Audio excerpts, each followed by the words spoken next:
Ndene Njaay ndene Njogo alo xaalis ba ndene dafa xaalal fa Njogo nexe xaada ji waalo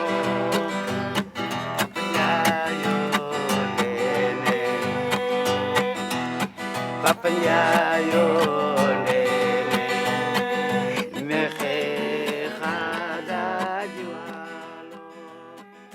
La gamme changea, le ton monta, il y eut un grondement bref puis un grondement long.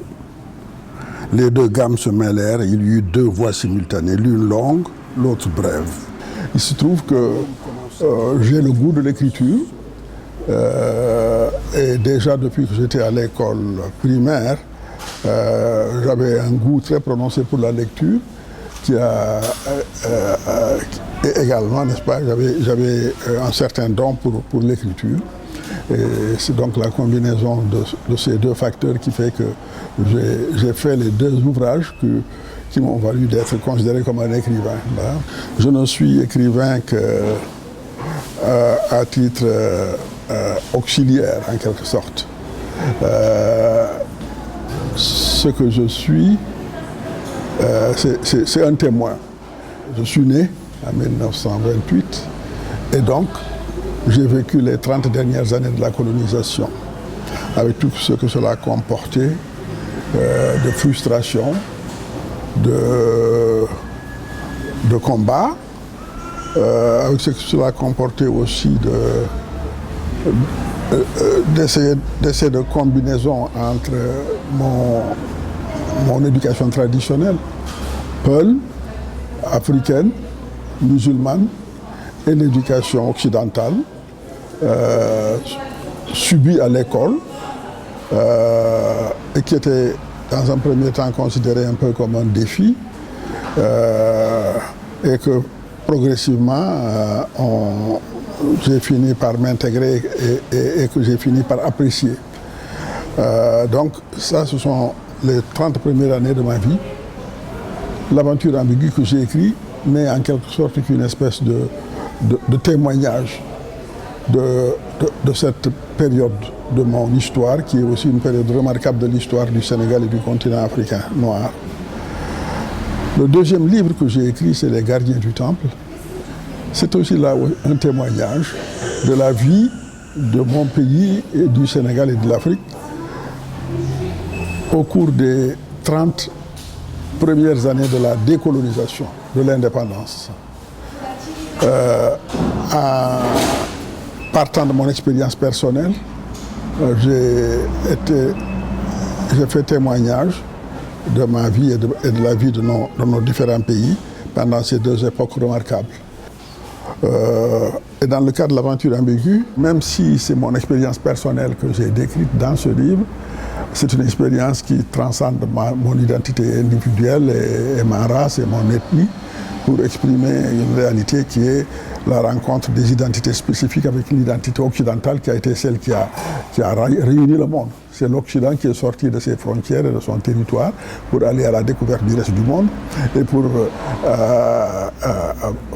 faire un monde qui est aujourd'hui centré sur l'Occident. Malheureusement, si j'ai appris à écrire, c'est en langue française. Je ne sais pas écrire en pulaar. Je le regrette beaucoup. Et c'est pour ça que je pense qu'il faut vraiment qu'on poursuive l'effort qui a été initié par Senghor. Senghor a aidé à moderniser les langues, à les transcrire sur une base solide et scientifique. Cette transcription des langues et leur utilisation dans l'enseignement me semble être une nécessité à laquelle il faut que tout le monde s'attelle, depuis le primaire jusqu'à l'université. Et en plus de la transcription et de l'utilisation de ces langues-là dans l'enseignement, je pense aussi qu'il faut que les chercheurs africains et les chercheurs en général inscrivent dans les programmes d'enseignement des réalités africaines. Par exemple, enseigner ce qu'a été la charte du Mandé, voir un peu comment, déjà au début du XIIIe siècle, cette partie ouest africaine s'était dotée d'une constitution, s'était dotée d'un droit important, et aujourd'hui, on n'enseigne rien de similaire dans nos universités. Il y a la nécessité par conséquent, non seulement d'utiliser nos langues, mais aussi d'enseigner nos réalités, de tous les points de vue, du point de vue historique, du point de vue de l'environnement, du point de vue de la pharmacopée, du point de vue de la psychothérapie. Samba Diallo était réveillé. Des battements de tam-tam secouaient le sol. Samba Diallo se souvint. C'est aujourd'hui, se dit-il, que la Grande Royale a convoqué les Dialobé. Ce tam-tam les appelle. Il y a un mot que j'aime bien dans ma langue pulaar, qui est Jokkere Endam. Jokkere Endam signifiant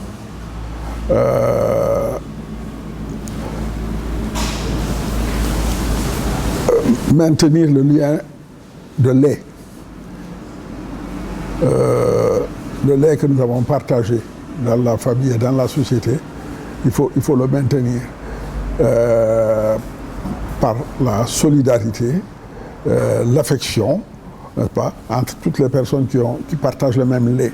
Ça, c'est un mot que j'aime bien et qui est mis en pratique dans ma famille en tout cas.